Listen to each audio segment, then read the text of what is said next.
Oh no, that's Slow. every morning, darling. That's not just the morning. That's every morning. Don't worry about that. So don't worry. Don't feel strange. Radio. So, good morning, and special mention to our Western brother over there, Troy, for making it up at 7 a.m. Holla to you. Hope you're having your breakfast there. So, welcome to our final HVAC R technical advisory group for 2024. Brett and I are going to be running the show today, and we'll be your chairs and whatever else. We are just finalising the the the chair uh, nominations. So those letters will be sent out later this week, and the chairs will be advised in our next Energize newsletter as well. So we're really excited about that. But for now, you've got Brett and I running the show. So good luck to you all. So we've also got a new staff member on the line today, but and Rachel Coplick is her name. Hello. Hello, Rachel. Morning. Welcome. This Thank is her you. second week with us, so we haven't given her any job. She's here to fully observe. So before we get started, PSO and the technical advisory groups acknowledge the traditional custodians of country throughout Australia and their connections to land, sea, and the community. We pay our respects to elders past and present and extend that respect to all Aboriginal and Torres Strait Islanders of today. We have a bit of an agenda today, so there's going to be a lot of chatting from you. And if you have or feedback from you as the technical advisory group, if you've attended our previous November tags, you'll know that we are asking for advice moving forward for our future programs of works. And this particular one is relating to the air conditioning and refrigeration space. The other tags that we've received that feedback from, it's really good to see that the work that we've already identified as key work for PSO has been or is in line with what you're asking for as well. So that's fantastic. So as always, we're going to, after I go through the agenda, I'll hand over to Brett and he will go around and whip around the room and do introductions. Um, just gave you an update on the tag chair. We have finalised that. We're just putting together the letters uh, and sending them out to those shortlisted candidates before we let everybody else know, and they will start in that position next year. The first tag for next year is in February, so they will be chairing those. We will give you a bit of an update on June's participation in the tag meetings. And then I'm going to hand over to Brett to give you an update on our projects and training product maintenance activities, which I'm sure you're all keenly wanting to know about. Um, and then we're going to look at those requests that we received through the request for advice from the last tag. And we're going to go through some of those to progress those requests further, maybe into projects or research projects that PSO can undertake. And then it's over to you guys. Oh, and then we're going to talk. I'm going to hand over to Joel Ruski or Ruskoff. He is from TAFE Queensland and has specifically asked for a BSB unit to be considered to be brought into the Group A electives for the diploma. So he's going to explain why, and we're going to have a chat about that as a tag group. And then we're going to open it up to the floor and talk about, well, what is it that PSO has got on scope for next year for this particular tag? But also, what would you like us to look into as well? Because this is about making sure that your programs are fit for your industry and your RTOs as well. So we really do need the expertise of this room to provide us with that. that overview. So, Brett, did you want to do the whip around? Thanks, Christina. As Christina mentioned, herself and me will be running the meeting, and we've also got Rachel on board who will be helping us in the future with admin, but she's just started, so she's just observing the tags, but she's part of the technical training team as well, so you'll see her at future tags as well. Kick off with Ben Peters.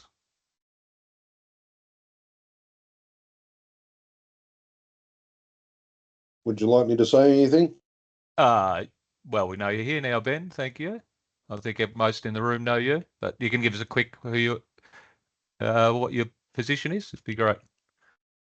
Okay, so yeah, I'm Ben Peters, co-chair at the moment for this committee. I guess one of the valuable things I bring to the table is actually working actively both with an RTO as well as in the actual construction space in this entire field. So I bring a lot to the table and actually listen to everyone who brings anything to me or ourselves, both myself and Paul, to bring up to the PSO. Thanks, Ben. David Jones.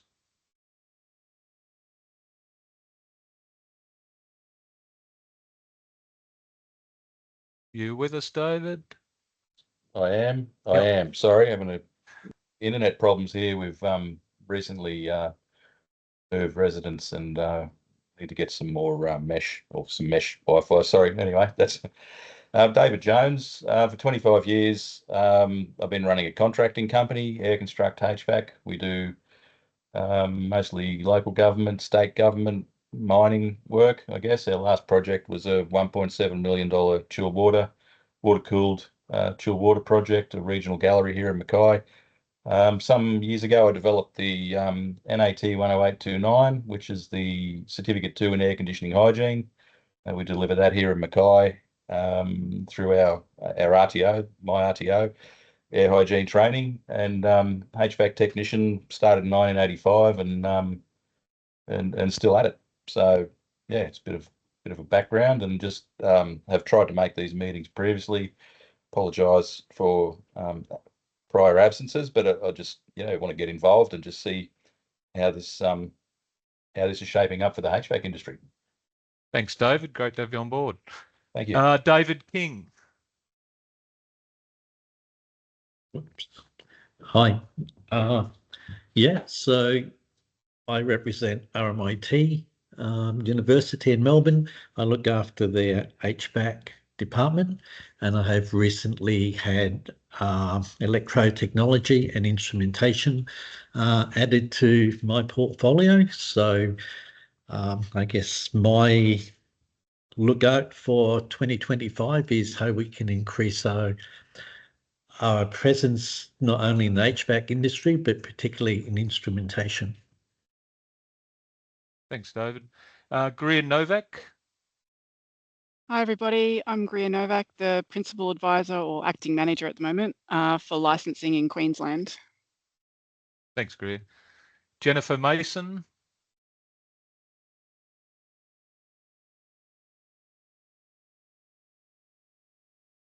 Sorry to realise that was on mute.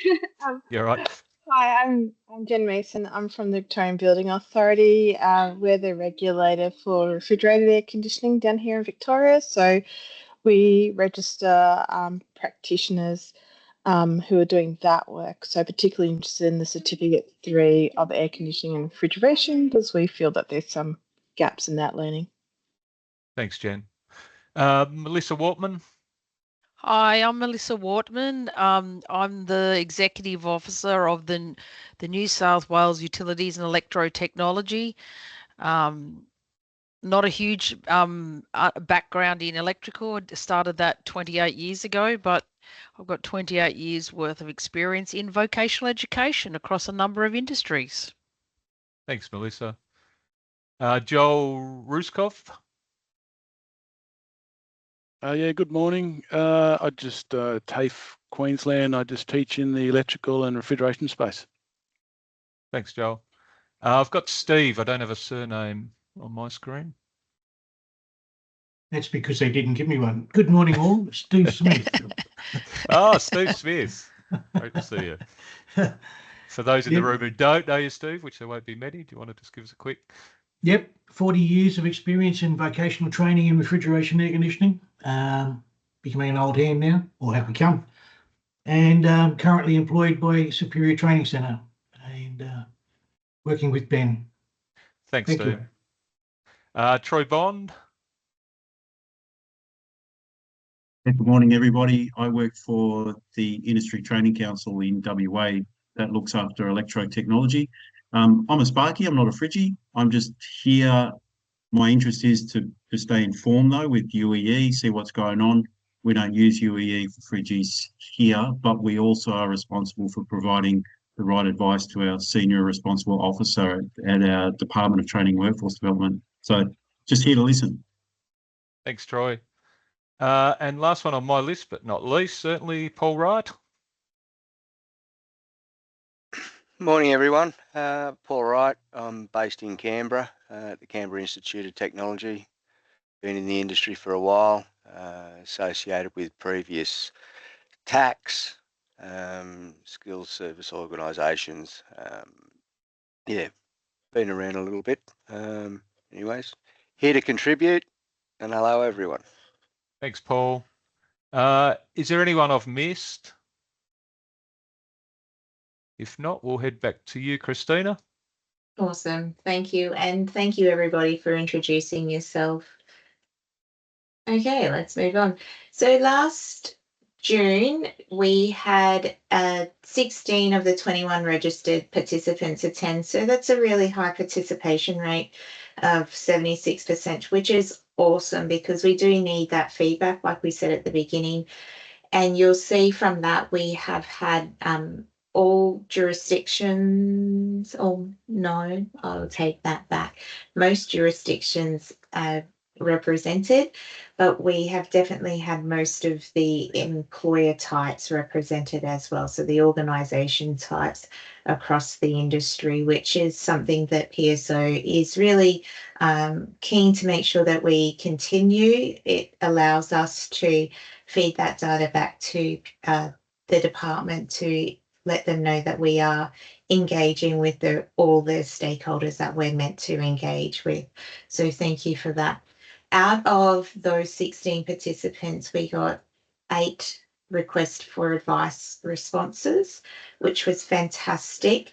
And those requests for advice, as you know, once all the tags are completed, we will send out a survey at the end of this month that covers off the different types of discussion points that were raised in all the different tags to get further advice from you guys, which will then bring it back into the next tag in February of next year. So over to you, Brett. Yep, and just picking up on that request for advice. So anything that pops up today that people raise will go into that request for advice. We only send out one now at the completion of the 5 tag groups because people sit across multiple ones. So you can just go in, if you're only involved with the HVAC R one, you just tick that box and you only get the questions for that. So it just meant that anyone who went to 1, 2, 3 tags didn't have to fill in their details every time. So our last tag is our ELV and specialist, which is next Tuesday. So they'll be after that. Keep an eye on your mailbox for those links to the request for advice to come out, and really encourage people to fill those in. But as we work through today, we'll highlight if anything comes up, and there'll be specific questions around that in that request for advice. So just some updates on some stuff we've been working through with you guys. So it was raised early on with us about, and I can't remember the numbers, but it was medium and high temperature. There was a suggestion that those 2 units could possibly be merged. There was pretty much resounding feedback and in the meeting, but then back through that request for advice mechanism, that wasn't the case, that the content of those units was significantly different, needed to be assessed differently. There was some feedback that, you could deliver them together. in your RTO, but they definitely needed to stay as 2 separate units. So that's why that's no further action. We parked the bus on that one. RA51 at the moment is, so it has been out for public consultation and feedback. We extended the 4-week period to 5 weeks because of the amount of feedback we've received. Hopefully anyone on board who wanted to give feedback on that already has. We're just in the process of consolidating that, and there'll be a meeting with the technical committee in the middle of next week to have a look at how we respond to that feedback, if we need to make any additional changes to the drafts. So I will at this point open that if anyone's got any comment, but just remembering that basically the opportunity for that feedback has been the last 5 weeks. So just if anyone wants to comment on the process or ask any questions about what's happened in that space, I'll open that up now.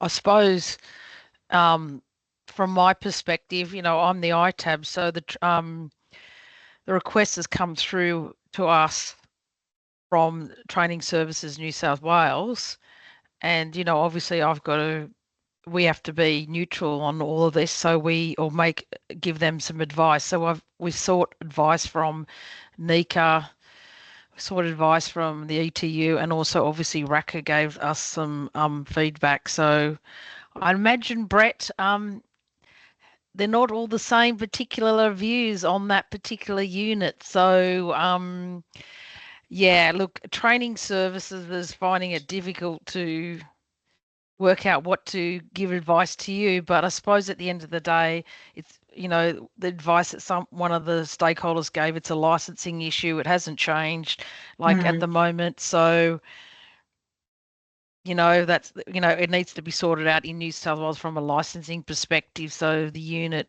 is what it is. So I don't know that we're getting, the ETU obviously is happy with wants to change.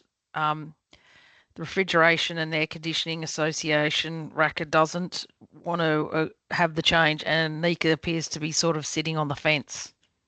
Yeah. Yep. And just on that, Melissa, just that process. So just for those who don't know in the room, we have gone through it before, but there's some new people to the tags. So that the training board Melissa refers to, once we go back to the technical committee, and if we can settle on some final drafts, they still need to go through all the states and territories, their senior responsible officers, and that's when the senior responsible officers are already seeking feedback from the ITAB, or the equivalent in the NT, it's the Industry Skills Council, and they liaise with industry and then work with those senior responsible officers. And I think Troy mentioned before, you work with yours in WA. So that's the process that it needs to get approved at state and territory level as well. So there's another 2-week window once we have some final drafts. And it's fair to say, I'm not going to go into who's on what side, but it's fair to say if you follow soccer or football, it's a little bit like the old firm in Glasgow. And there certainly is a divide in the industry around this unit and the content of it. But that's probably more for the technical committee to go into the details of next week. But yeah, I just sort of opened it up if anyone wanted to understand the process a bit more. Ben? Yeah, so I think the one point that I will make on this whole process, especially for UEERA 0051, is knowledge is not a problem, right? And more knowledge makes it safer for everyone working in the industry, and actually gives accountability for the people working in the industry, right? So I understand the backdrop of what the issue is with the regulators, but we also need to take into account the requirements nationwide, as this is a national unit of competence. That's all I've got to say on the matter. Thanks, Ben. And from a PSO perspective, just for this committee, because a lot of the feedback that we're having to sort through is in relation to the regulation side of things. It's not in relation to the unit of competency. The feedback overwhelmingly is we should be allowed to do this. blah, et cetera. However, our unit of competencies need to align with the current regulations of, or as much as possible, which is really hard when each jurisdiction has their own legislation. But the training package must follow the legislation and the regulations. So when the feedback comes back that we need to, the training package has to or should be used to change regulations, that's not our space. Our space is to follow the laws, and then if those laws change, then we're 100% on board of changing the units of competency to align with that. But until that happens, we can't, the unit has to follow that. It's as simple as that. To me, it's very black and white. We can't be, what the laws are the laws until they change. We have spoken to some of those peak bodies, and the information that has come back to us, it gives us an opportunity to do a bit of a research project with one or two of those peak bodies to identify that there is a real need for those regulations to be looked at. One of the things that one of the peak bodies indicated to us was that, there isn't a big union presence in the HVAC sector that allows for that advocacy on your behalf. So this research piece can be handed over to your peak bodies to support them in that advocacy work on your behalf. So that's something that we will look at next year. But as it stands, PSO position is that if it has to follow, we can't use a training package to change something. Well, I suppose, Christina, it's not even PSO's policy, it's training package rules policy, right? So Correct. From the federal government. So it's beyond your it's beyond our scope of responsibility, and not even responsibility, influence, really. Yeah, look, I think we'll move on from that one, but just to say we have received a heap of feedback. Some of it, as Christina was alluding to, has just been emotive and isn't actually not reflecting on the draft. We've received some really good stuff, and some of it from some people in this room that actually nails down the points that have been changed and has suggestions around that. And that's the stuff we'll be taking on board. We can't take on board that just an emotive statement of, this work's being done, should continue to be done. We've asked for feedback on the unit. So any feedback we received on the unit will go back to the technical committee. That other stuff we'll give the technical committee a look at, but it's not actually directly related to the unit. So, but there is certainly plenty that is related to the unit. So just on this RA 98, which is a fire unit, Ben, for want of a better description, we are waiting because as part of that RA 51 project, the tech committee, and this is nowhere near as contentious in the feedback, has identified that additional prereqs should be added to RA 51. So depending on where that lands, with getting that through the assurance body, that will affect, because RA 51, for those who don't know, is a prereq for 98. So it would stand to reason that if additional prereqs go into 51, that might solve the problem with needing to bring them into 98, because to get 51, you would need to do that underpinning knowledge that the tech committee's asked for to be brought into RA 51. So we sort of, that one's just on hover at the moment. The bottom three probably all roll into each other. RA 64 is a core in the Cert 2 splits and the Cert 4 split systems, and it's also an elective in the Cert 3. And it's been identified that it doesn't cover off on the new refrigerants that are coming in, the hazardous refrigerants that are coming in to replace the HFCs. So that the capstone unit is the one below that, and then the whole Cert 3 have been identified as needing to be looked at. We've actually received a letter from the Department of Climate Change that I'm sure you guys were probably involved in the RAC, quite a few of you, the RAC Industry Advisory Board. So they've that last meeting that Steve Hall and myself attended, departments put together a letter on behalf of the RAC for that, sent it through to us identifying the issue with that, moving away from HFCs, which are hydrofluorocarbons, and into more ozone-friendly gases, but a lot of those which have issues with flammability and hazardous. That the training's probably not there. The units of competency aren't keeping up. There's some units that sit in electives that probably should be in the core. So that's going to open up for us probably a full review of the refrigeration air conditioning qualifications. And we're looking at this stage, that'd probably be around the second half of next year where we'll be opening that up. So those three, or three bottom one there, probably roll into one project for us. And we've also been asked to work with Osmasa, who look after the automotive package regarding the refrigerants, because they use them in the automotive air conditioning, and also the manufacturing alliance, that MESA, who look after the manufacturing packages, because obviously there's, around large constructions, as Ben would be aware. So those three are sort of definitely on our radar, and we'll be circling back to this committee and also reaching out when we get close to getting that project up to form a really solid technical committee around that if we're going into the full range of qualifications. I might skip on to the next one. So that's that 98 unit. There's the title of it. So again, that's that. We've identified, it probably did need more stringent pathway into it, but that may come now through its existing prereq, RA51, with the addition of, I think there's, in the draft, there's 6 prerequisites proposed for that.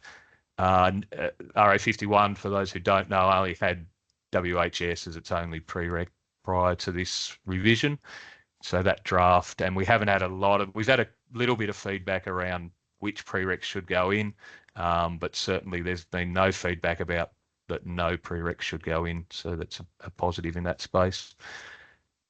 So that's that one with the gas and the split systems. And again, so we are looking at a full review of not only the Cert 3 qualification, because as you people in RTO space would know, across the Cert 3, the Cert 4, the diploma, there's a lot of common units. So any review of the Cert 3 would include those other qualifications that fall out of it, basically. The Cert 3 being by far the biggest uptake of any of the refrigeration air conditioning qualifications for student numbers, as mostly used as the apprenticeship model, as most of you are probably aware of. So I might throw it back to you, Christina. We're going to have a bit of an open forum after this next section, and there'll be a bit of open forum on discussing this one, but we'll I'll throw it back to you about the diploma stuff that you wanted to raise. Yep. Brett, do we want to raise the outcomes of what the RA51 is going to what will the outcomes of that major change due to these qualifications now, or when we do what's planned for 2025? Yeah, no, we'll go into leave that for what's planned. Cool. All right. So Joel from TAFE Queensland has raised this particular issue with PSO adding the BSB 402 unit to the Group A elective, which incorporates all the other BSB imported common units for the Diploma of Air Conditioning and Refrigeration. So Joel, if you wanted to explain to the team why you would like it to be added to the list, and then we can open it up for discussion with the rest of the group. Yeah, thanks, Christina.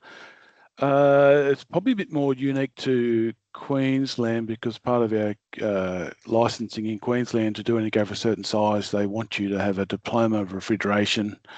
And part of that qual for the QBCC is they want that business course as well, compulsory.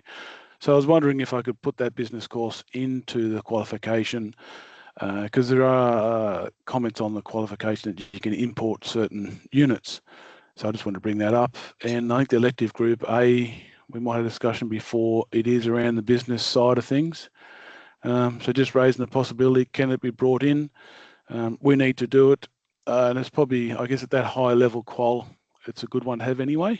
I think that's it, Christina. Yeah. Just some background from us on this one. So it was raised from TAFE Queensland with us, and I think it might have come through a tag meeting. When we haven't put a formal proposal to deal with this, but we did raise it in a meeting with them. And there would need to be support from outside of just Queensland. This is why we brought it back to this tag forum, because initially we've just had Queensland raise it and no one else has sort of really commented much on it. Jennifer? We would also require that unit in the VBA. So in Victoria, we have 2 levels. So we have registration and then licensing. Licensing is kind of similar to the contractor license in other states, and we require that unit as well. So it'd be hugely beneficial to us as well. Great. Awesome. So this will be one of those ones we'll make sure we put it in that request for advice. So definitely Jennifer and anyone else in Vic, if you can certainly get some support. Is there anyone that would be vehemently opposed to this being brought in as a Group A elective, even if your state doesn't require it? No. Well, that's good to know that Vic required as well. Yeah, that's awesome to know. It's used for anyone that in Queensland in particular, to get your QBCC license, you need to have, as a contractor and to run the business, you need to hold this unit as the managerial qualification in addition to your trade qualifications or whatever else it is, and then go through a fit and proper persons test. So the issue then that we will raise with you guys at the moment, because it is an imported unit and it's not a specified elective unit, it can only take 10 weighting points if incorporated into the diploma as an imported unit. So Joel is requesting or asking for it to be specified, and then we need to assign weighting points. So my question to you as a committee is, having a look at these BSB units, they're all quite weighty in that they're sitting between that 50 to 70 weighting points. And I'm not sure how we work out weighting points. That's something that's I'm still wrapping my head around, of how to assign weighting points. But are we comfortable with having if bringing this unit in as a specified elective, having that BSB unit similar in weighting points to the other BSB units in this qualification? So can I add a little bit there, Christina? Yeah. From a history point of view, the weighting points have historically been, the starting point has always been the hours of delivery. Nominal hours, yep. Yes. Yep. So a rough guide is, the starting point is always to look at the hours and then massage it. Yeah. So based on, if anyone's taught this, it'd be interesting to know what the nominal hours are. I'll look up them now.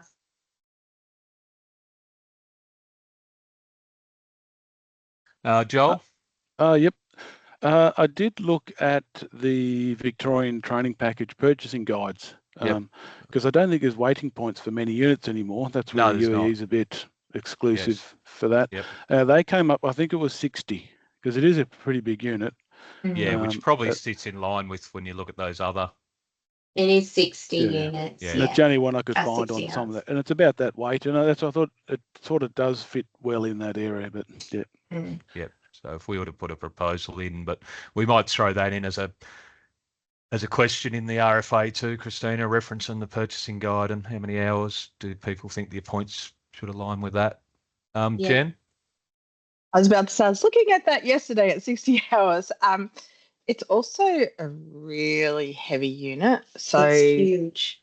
It's huge and it covers a lot of stuff that people who are running their own business actually need to know.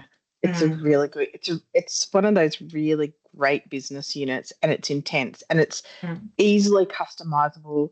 So it's in Victoria, it's also it can be delivered for anyone who does plumbing work. And I know you're all going to go, oh, this is not plumbing work, but in Victoria, rack work is considered, falls under our plumbing legislation. But it's a really big unit. It covers really important stuff, and it's a unit that's easily customizable. And there's a reason why we have it, because what we see is people in Victoria, this is one of the areas that people fall over because they don't understand. They literally don't understand their legal and business risks associated with it. Correct. That's why Queensland's got it as well. Yeah. Joel? Yeah, just follow on. It's if Queensland and Victoria put us high regard, should we put it into the core? Oh, Don't go there. Yeah, let me get rid of my hand. There's problems. There's problems with imported units in the core is when they change. You actually have to do a major change to the trading package just to update a superseded unit. Where if it sits in electives, you have got that option of getting it through as a minor change. And even this shouldn't have to be a major project to get it in as an elective, whereas it'd be a full review. Ben? Yeah, I think I've taught that before. Yeah, Ben? Yeah, look, I've got no issues with it going into the diploma, or for that matter, the C3, right, as option for an elective. The reason why I say that is because in most cases throughout Australia, the people who are a tradesperson then apply to, be it the VBA, be it QBCC, be it NSW Fair Trading, with a certificate 3, not a diploma. The diploma requirement is a Queensland requirement, which I get, right? But it is a good unit.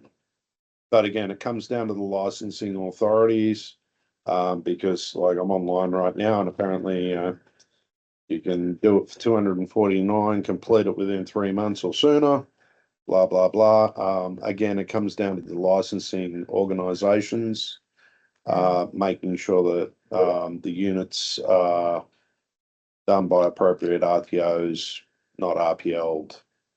Because again, the whole issue with this unit of competence, it is very good. It teaches business acumen and protects the business owner against risk if it's trained properly. It doesn't protect them if they've just been RPL'd or it's just, Anyway, that's where I sit on the matter. Thanks, Ben. Jen? I was just going to say that in Victoria, so this correlates to 2 vocational outcomes, and in Victoria, refrigeration, air conditioning, plumbers, it's required for that. It's not required for people who are doing refrigeration mechanical work. So there's that it's an unusual qual that leads to 2 distinct vocational outcomes, and you might do both. So it seems would make sense as elective. We would not be opposed to be an elective in the Cert 3, but we actually prescribe it within the Cert 4 of plumbing and services. So as an elective in the Cert 4 could be useful as well. Perfect. And I agree with the last comment that not everybody needs it, but we only prescribe it because we don't look after refrigeration mechanic work, because that sits over on the electrical side for us, and we don't, and ESV don't currently prescribe that. Make that a registered trade at the moment. And Joel? So the registration. Just I don't know how relevant it is too, but while we're talking about units and different things to come in, the competency development activities, and there's one in each qualification, and they're slightly different. Can they all be aligned? There's actually a project happening at the moment, Joel, with that. And I think it's in the process of going out for Christina and myself aren't involved in that one, but it's in the process of going out for public consultation in the next week or so, I believe. So they're just finalising the drafts with their technical committee on that one. So great. Yeah, just when I'm credited or doing RPLs between Cert 2s and 3s and diplomas, it's sort of that don't quite fit, but just a general run across electrical and every qualification, I guess. Yeah. There's 15 units in total in that. Christina's popped the project in the chat if you want to have a look at it. Good news. Thanks. All right, so the consensus is yes, put it into the electives, and the electives across all of them from Cert 3 up is a general consensus. So that's fantastic. We'll go back to the nominal hours and we'll definitely put this into your RFA. We'll also put the question around the jurisdiction as well of how you manage contractor license requirements in the HVAC industry as well, because that helps us understand that side of it in your jurisdiction better, so that when we're looking at your qualifications moving forward, we know what your licensing requirements. So I don't know about you guys, but it's really difficult to pinpoint the exact location to find your. It takes forever to find all of that stuff online. It's actually incredible to me, actually. But anyway, we'll get there. All right, so opening it up to what have we got in store for you guys next year? And I do apologise for using the word guys. I use that as a holistic term. And from a legal background, just FYI, once upon a time ago in case law, men is also referred to as women, as a case law states. Because once upon a time it was all written with that. So do apologise if anyone's upset with that. 2025. Now, in relation to RA51, all the RTOs received a letter from the lovely Brett Willow-White last week indicating that as a result of this review in our RA51 will get a new code because it is a major change to that unit. The consequences of the changing of that unit and it being a core in all of those qualifications is that all of those qualifications, which is 7 of them, those qualifications will go into transition and they will receive a new qualification code as well. So that will occur over the next month or so once we finalise this RA51 process through the TPOF process. I guess the big thing for us at PSO, noting that RA51 has kicked everything into transition because of this one unit, really highlights the fact that we have to be really careful around regulations and legislation and making sure everything aligns so that this doesn't occur again. But it also gives us an opportunity to, and based off the EPC project, which is going to have an impact on the refridge qualifications. So if anyone doesn't know what the EPC project is, it's the ERAC's Essential Performance Competency project that is what is required for the electrical final capstone requirements and licensing requirements. Because that EPCs links in with a number of your those common units that sit across all of UEE, it will have a significant impact on all of those qualifications. That project is looking at being finalised around June of next year. In addition, you've got the Cert 2 Gateway project, which is going to be consolidating a lot of common units that underpin these Cert 3s. And then you've also got the competency development project that's going on that will reduce the number of competency development units, which will then also, if they are core units, kick all of those UEE qualifications into a transition period. All of those projects are earmarked for finalisation between March and June of next year. So our plan, and with RA51 being kicking all the refridge into a new version, we at PSO are looking at making a decision to bring all the HVAC qualifications up to around March and starting a full review of all of those HVAC qualifications, based off the feedback that yes, the Cert 3 needs a complete review, based off the fact that we've received this letter from the Department of Climate and Energy to say that we need to make sure that we're putting refrigerants into the qualification that allows us to transition to the cleaner refrigerants. And also knowing that there are, some of those issues there, and streamlining these qualifications to make them better for you.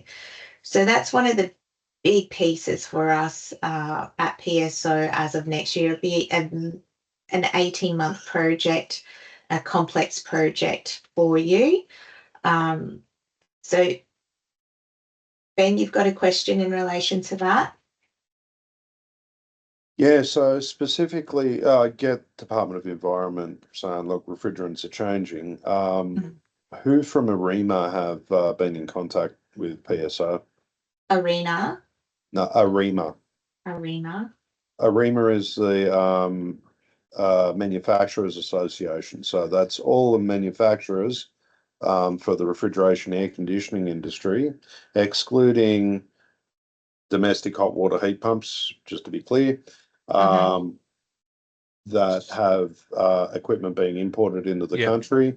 And without their input, it's impossible to do anything on this. Yeah. Yes. And as part of that, from that letter that stemmed from the Department of Climate Change, Ben, we've got them on our radar as consulting before we kick off any of these projects. And just to confirm around the qualifications, what Christina was talking about, so because of the changes to RA51, regardless of what they end up being, because it's gone through the full assurance process, even if it ends up just being the elective, the prereqs, that will end up with a new code, which I think we've looked at. RA99 is the only available one in the RAs in 2 digits, but it'll kick the qualifications over to their number to end in 25 instead of 20.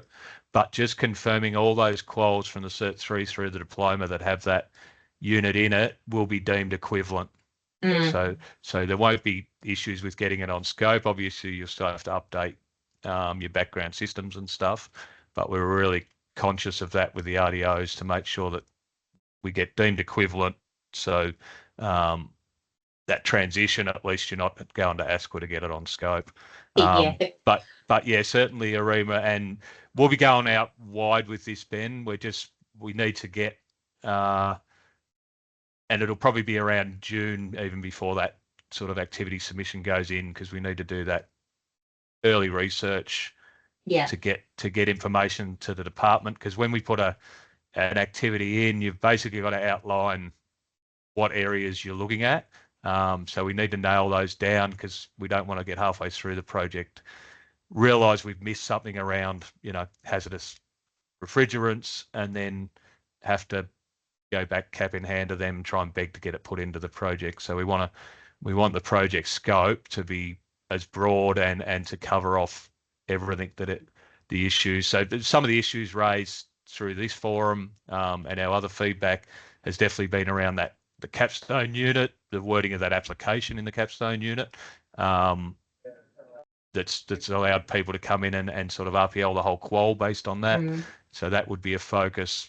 Definitely the hazardous gases, but there's also some underlying issues with some of the units that you guys who were on the last iteration for the 20 package, that you didn't look at all at the electrical units, they just all stayed in. So are some of those suitable? Should they be actually refrigeration units in some of that early stuff in the core? So that's just a few of the things, and we'll definitely be going out to this space and further afield to industry before we get that activity submission together for that. Yeah. Sorry, just a bit of background on that, just for everyone's benefit. All refrigerants are dangerous by nature. Not one of them is good for you, right? And this is a critical learning point that we teach every apprentice. More to the point, with the electrical units competency that are currently there, that was discussed at length with the previous TAC with Larry Moore from Nika and Co. So that way there was transferability across the electrotech industry for electricians that were looking at cross qualification. Because if we made them all RAs, we're now no longer part of the electrotechnology package. We'd be creating our own. Yeah. No, it was certainly not removing some of the base ones, keeping them generic, but whether there was some specialisation in that core that that at the moment sitting in a CD unit that it could possibly be a refrigeration unit, but that's all open for discussion into the future for sure. Jen?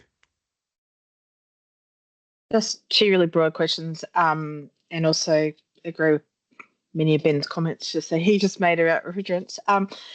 With the safety units, we do see, because we prescribe units for registration and licensing, we sometimes see safety units that have been RPL'd. That gives us grave concerns. We are talking to Build Skills Australia around the removal of RPL options for Build Skill for some safety units, and wondering if there's any consideration on that.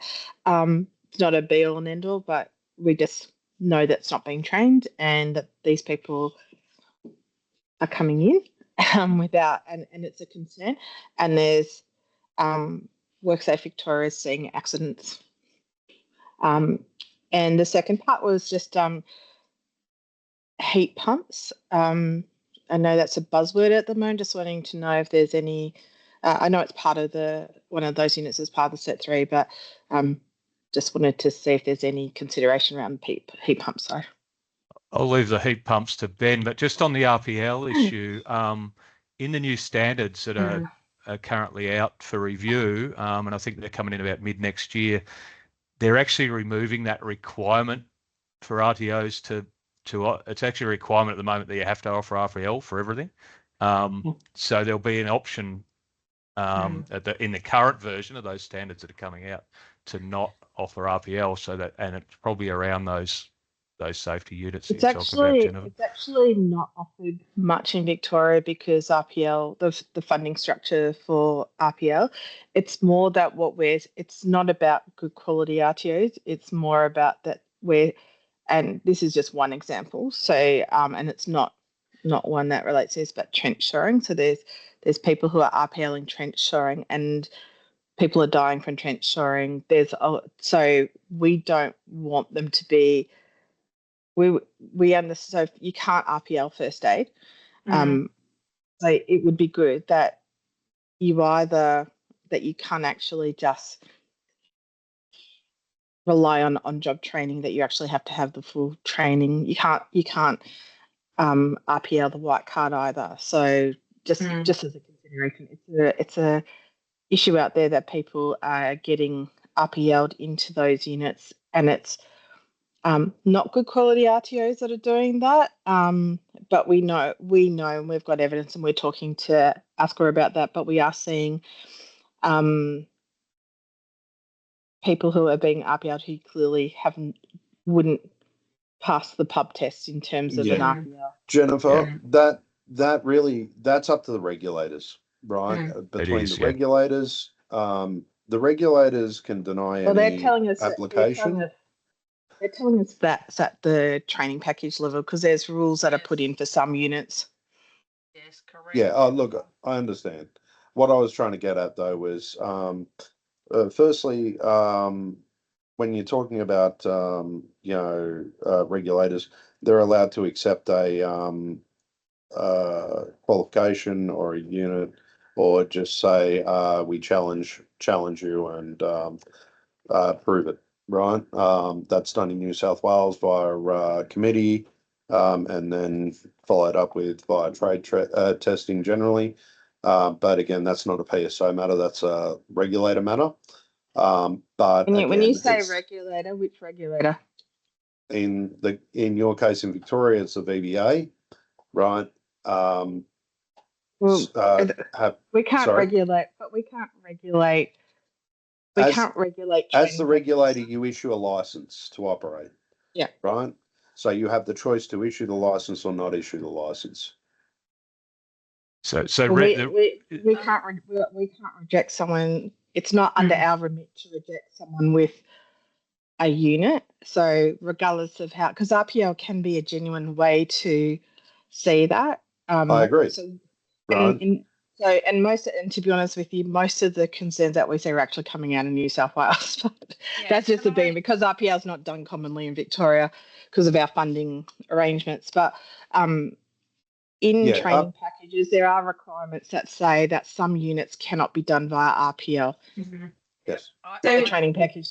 We can put all of that on the table next year when we start to research this, and because we can't change and we can't put a submission into DUA until we've done a research piece behind it, and we've got the evidence as to why we want to do this full review and what it is that we're going to encompass into this. So all of those discussions can be unpacked more next year, but we can add that to the RFA as well, get some feedback on that, because we understand. And I think there's the changes in the standards in relation to that whole process of whether you do assessment, learning and assessment pathway or an RPL pathway. The moment you have to offer both, we know that doesn't work really well in the UEE space because of the regulations, the licensing, all of that kind of stuff. And the safety requirements that come along with that. So I think those changes to the standards allow a little bit more flexibility, and then it allows ASQA to be a little bit more targeted if people are providing RPL on some of those high risk qualifications. So we'll just leave it there unless. Did you want to take up the heat pumps, Ben? You're probably. Yeah, I was just going to say. What's the concern in regards to heat pumps? Because specifically, every air conditioning unit and or refrigeration system is essentially a heat pump, right? The issue, I know that Victoria went through the whole heat pump revolution with hot water heat pumps. And unfortunately, a lot of the product that was brought into the market wasn't fit for purpose, right? And I think that's also because there was no consultation with the HVAC and R industry, including with the refrigerants that were used in these systems. So I guess from the heat pumps perspective, what's the concern? So we're seeing when we audit that the work isn't always compliant. What work? Heat pump installations. So when you say a heat pump installation, are you talking about a hot water heat pump, a split system? Hot water. Okay, a hot water heat pump. So it's a self-contained unit with the refrigeration unit sitting directly on top of know what it is. I know I'm female, but I know what heat pump is. But what we're seeing is non-compliant work, not in all heat pumps, not on all hot water systems, but we just feel that there's been some that there's a need to review and refresh the training on that one. But yeah, I know I'm female and I know I'm subject matter expert, but I do know what a heat pump is. Okay, sorry. So we're just saying probably need to refresh and update the training. We're just seeing non-compliant work, and we also see a need for continuing professional development, which is hopefully coming into Victoria as well. Yeah, so we can add that to the RFA, Jennifer. Yeah, Melissa. Oh, sorry, I just was going to comment on sorry, now the phone's ringing. What Jennifer was saying. So I might have a conversation offline with Jennifer about that. So Jen, if you want to give me a call, I don't have your details. Yeah. Paul, did you want to add to that, and then we'll shut out on heat pumps? Sure, it was just around clarification in relation to the style of heat pump that you're talking about. I think that needs to be scoped a lot of equipment is self-contained, as Ben's rightly, and we're Yeah. aware of. Actually, the majority of it. However, clarification around the scoping of what type of equipment in particular you're talking that'd about. be great. Yeah. And I would expect that PSO is going to reach out to us for research around audits around and that kind of stuff anyway. And I can see Christina's nodding her head there. But I just wanted to know if that's just on the radar. It's not, it doesn't need to be a detailed. But it is coming up as an issue down here. Yep. So that brings us to this. What is it that you want us to look at for 2025? Now, these forms have not been working really well for people. So you can try using the QR code on here and scanning in, and hopefully we'll see it popping up. Otherwise, chuck it in the chat what it is that you want. Or put your hand up. Happy to. But give the QR code a crack because it looks like it's working today on mine. Well, that's great. But yeah, this is really what's your big ticket issues with, in your space, whether you're in training, whether you're in industry, whether you're in regulation, that you see that PSO might be able to help out with in the particularly in the training package space. So we have mentioned that we're looking to review all the quals. Still, if you've got issues with certain things in a qual, throw that in because it mightn't be something that's been raised on the radar yet. We've sort of gone through a few of the things that have already been raised, but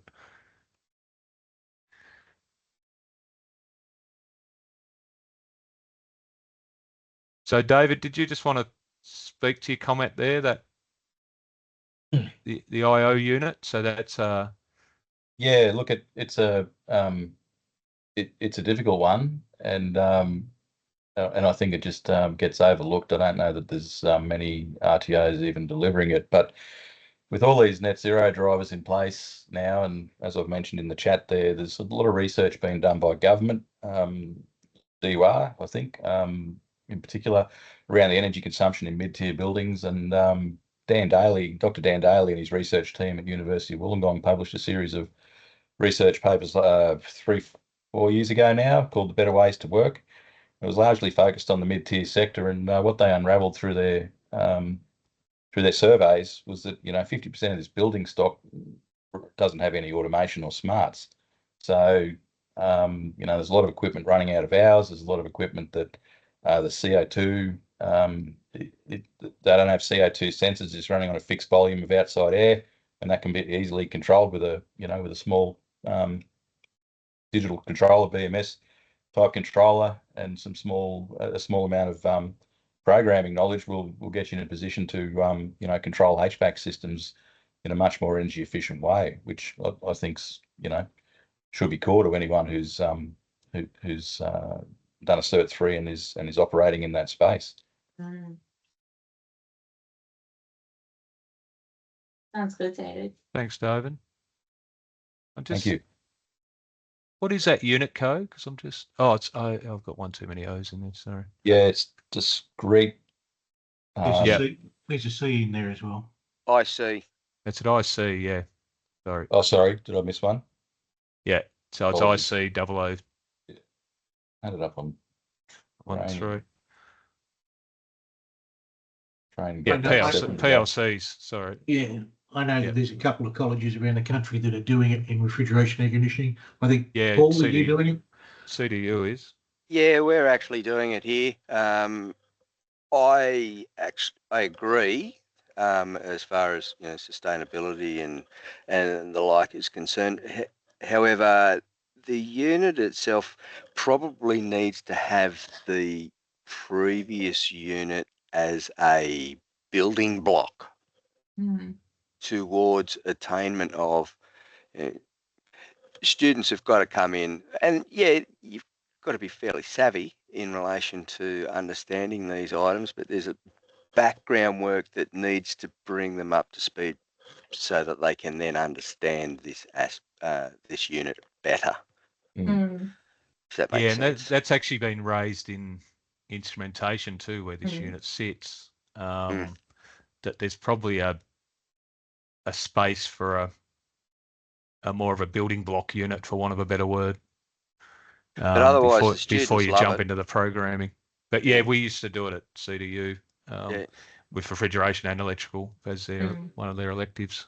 So Students are getting into it. We're constantly trying to incorporate further control aspects of things related to HVAC rather than electrical. Yeah. Yep. Anyone else got anything? No. Thanks for that, David. That's good. Thank you. I've put one up there that I'm really with the vet workforce blueprint, that research piece that all the JESCs are doing in relation to the retention and attraction of vet educators to the system.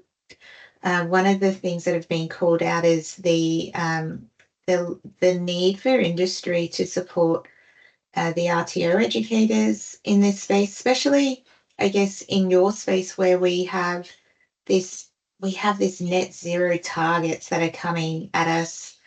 And whilst the training packages, we can't change them overnight because we're still using current technologies, current refrigerants, all of those things, and it's a phased out approach. So you can't change things overnight.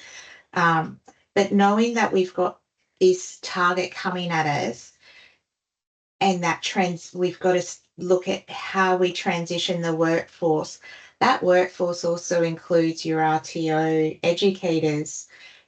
How do we get industry to upskill these educators so that they can teach the future workforce, and even linking in with those manufacturers that you're talking about, Ben, earlier? How do we get those manufacturers on board to provide or support these RTOs with the resources that will require to be switched, because they're very expensive, to get that in place in a timely manner before, I don't know about you guys, but when I was in RTO land, it was, my language, shit, this is here. All Now right, we you got have to plenty of takers on this one, Christina. So we'll start with Joel. It's just reading that bit there, what for next year. And now listen to Christina, I forgot what I was going to talk about. No, Arctic need to be involved in one of the our system. And I've got a problem with the UEE for the electrical for the minute, how they're not recognising some of the RA units to get a gas handling licence. Is that a question for here, or bring that up in the other? Probably for the UEE general, mate. Yeah. Alrighty.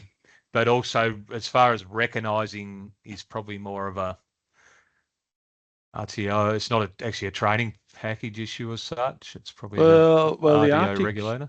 I'm given the electives for the UEE for the electrical, which is the same equivalent to the Cert 2 of the split system.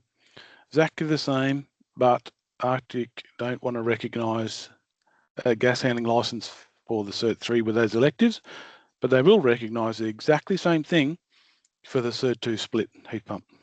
And I've just got some issues with that.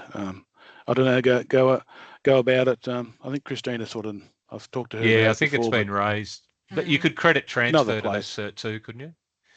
Oh, you think that would be easy at TAFE? No. Look, again, just on Joel, just on that. That's up to Arctic. Arctic have specified very clearly which units are required. There is no equivalency as far as they're concerned. They did detailed reviews of every unit to make sure that they selected only the units that were going to provide an outcome. And Christina, just in relation to your previous comments about the government with the green policy, shall we say, moving forward, until be it Labor or Liberal or whoever the organisation in power is, comes to the HVAC industry and says, look, we need to do X, Y, and Z. I really don't see any movement on what you've said, because at the end of the day, there's no direction from government in regards to this in our sector. As I've made it plainly clear, we over 40% of energy consumption in any building. right? And yet government still has not come to our industry. So we can definitely assist, but we need their input. Yeah. So get Steve? government involved a bit more. Steve Smith? And there's another aspect to the what's happening in the future. I'm part of RACTA, the Teaching Alliance across Australia for refrigeration air conditioning teachers. And we were on a bit of a mission last year at our conference. Earlier this year, we invited AREMA, the manufacturers, to the table to talk about where they're moving in the future, because we're wanting to do the same thing, keep up with what's happening in industry. We've always had to follow and probably 10 years behind. So we were trying to make a move forward, but it's impossible because they're all keeping what they're doing in the future under the hat. They don't want their opposition to know what they're doing. So no one was prepared to talk. We ended up with nobody. So Christina, trying to find out what is happening and where we're going is, in my opinion, a fairly impossible task. Well, leave it to me, mate. Go for it. Thanks, Steve. That's good insight. And yeah, and it's happening across quite a few industries with that, you know, the IP in new technology. So people want to do in-house training more than open it up to sort of nationally recognised. But Paul. As Steve just told, was really going to I was going to say about the same thing in relation to, so for those that don't know, RACTA, so Steve and I co-chair RACTA, which is the Refrigeration Air Conditioning Training Alliance. So it's all the tech teachers from around the country, more than welcome to join us. And I know lots of RTOs do, especially the public RTOs and superior training. But that's our mechanism that we're utilising to try and improve the professional development of our trainers and stuff like that. But yeah, Steve's right, IP. You may be able to get some insights as to where it's going, and we would love to know that as well. Do I still get an invite to RACTA next year, Paul? Of course. Regardless of what happens with RA51? But for those of you who don't know, RA51 is going to end up being what it needs. Whether I make it home. Can I come? I've heard so much about RACTA and how everybody loves it. Yeah, everyone's welcome. Just for anyone in RTO space in the world, particularly, if you don't know about the RACTA, get on because there is an invite goes out to every training organisation, guys, isn't it, that deliver HVAC? And industry sponsors one person from each training org to come down. It's a really beneficial. I spent a couple of days with the guys this year and it was great. They had some good presenters come in. I presented. I don't know if I was one of the good ones or not, but yeah, it's a really good forum and great great way to get industry consultation and feedback and and I guess particularly for trainers. One of the goals for PSO, right, is this blue sky thinking, and something I guess as a group you'll get to know, and Joel would know this, and his colleague in the background over there, they know me quite well from being at TAFE, Queensland, is that I do ask a lot of questions, and I'm okay with you saying, no, don't do that, or Christina, what are you talking about?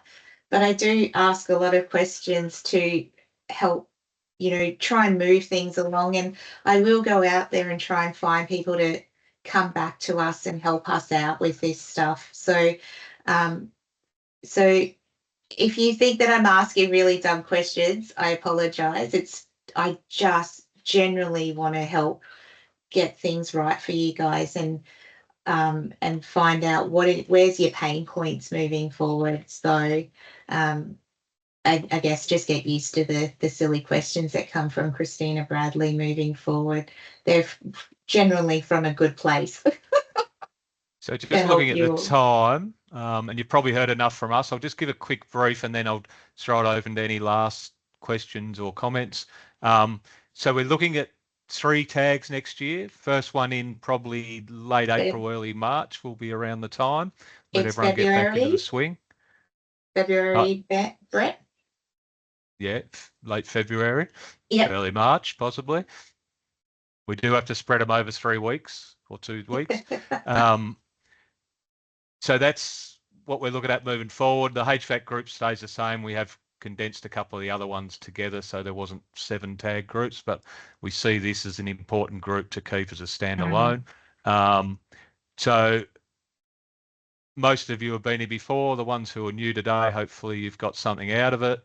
And anyone who's got any other contacts they want to bring along, more than happy to steer them towards the PSO website, which is new website up and running now. If you haven't been there, go and have a look. It's a little bit easier to navigate around, and you can register for those committees through that. So I might just throw it open if there's any more questions or comments before we round it up. I think I just want to say I'm glad I made the effort to be here today. It's been very interesting and informative. Good to see some key industry players around the table, and hopefully if my internet comes good before the next one, I'll probably win the most amount of grey hair competition. You have to wait and see. So thanks for guys. attending, David. Really informative, and yeah, it's good to see people with the industry's best interests at heart. Thanks, David. Thank you. I was just going to say that since the VU unit for A2L refrigerants has been removed or discontinued, shall I say, there's no upgrade unit in the package for anyone who's an existing worker working with the new refrigerants. Oh. So what's that old unit code? Do you know it, Ben? That old unit code was VU 22583. 22. 583. No worries. We can have a look at that, and we might try and work that into the RFA about what people think of, do we need to develop a new replacement, or is there something in the space that could be used? Yeah, so again, that was the upgrade unit discontinued for A2Ls. But again, the issue around put in the chat. The issue around it is the fact that again, you've got you've got 60,000 odd people around Australia who have the refrigerant handling license, of which not many have got official training on it, the new refrigerants. And although many people will say they know, it really comes down to do they and does it take a death in the industry before Which is what we regulators. don't want. Yeah, before Certainly regulators don't say, hey, are you qualified? Have you upskilled? Yep. Mm-hmm. Thanks, Ben. All right. Well, we might thank you all for your time. It's been good. I think we've had some robust discussion today. We were sort of just doing a bit of a wrap on this one, resetting for some goals for next year. Hope to see you all along next year. The website now, when you go to it, there's actually a link that says training package something, Christina? I'll bring it up. Training package maintenance or something along those lines. So it's really easy if you need to give us feedback, whereas before it was... So you can go to training products here. And this is where you're going to find all the projects, major projects that PSO are completing. And if you want to make a case for change, so if you have identified that there is something wrong, or you need us to look into, under training package make a case for change, you can go through and fill in this form, and it comes through to our team for us to then bring through to the tag, and all of that kind of stuff. Yep. So that one comes directly basically to our team now. Christina, myself, and Phil are involved with that. So we can sort of address that directly. Paul? Yeah, it's just a quick question about meeting next week on 51. Christina, I've got one down here for 2:30 on Monday, but then I've got one here from Brett at 1 o'clock on Wednesday. Are they still both current? I'll be cancelling the Monday one. Yeah, Monday was a placeholder. We needed right, a couple copy. extra days. Well, yeah, could you sort that, Christine? That'd be great. Yeah, I'll do that right now. Thank you all. I haven't. Yeah, sorry, Kristen. I haven't got the one on when. Yeah, so there's got one on Wednesday and one on Monday. So you're saying the one on Monday's not happening? No, Wednesday's. Yep. I'll forward the Wednesday one to you, Alyssa. I think Alyssa's yeah, got the I've got Wednesday it. I've got it, Yep. but I've got two. That's all. Yeah. Thanks for bringing that up. Right. We got 5 minutes to go. Thank you, everybody, for the year that has been. Paul and Ben in particular, you've been the chairs of this tag for the last 12 months. We've really appreciated the support you've provided us. And I hope you all have a safe break. Look after yourselves, and we will see you all in the new year. Merry Christmas. Thanks all. Thank you. See you all. Bye. Bye. Thank you Thanks, for everyone. everyone's Bye. Thank you. Thank you. Bye-bye. Cheers.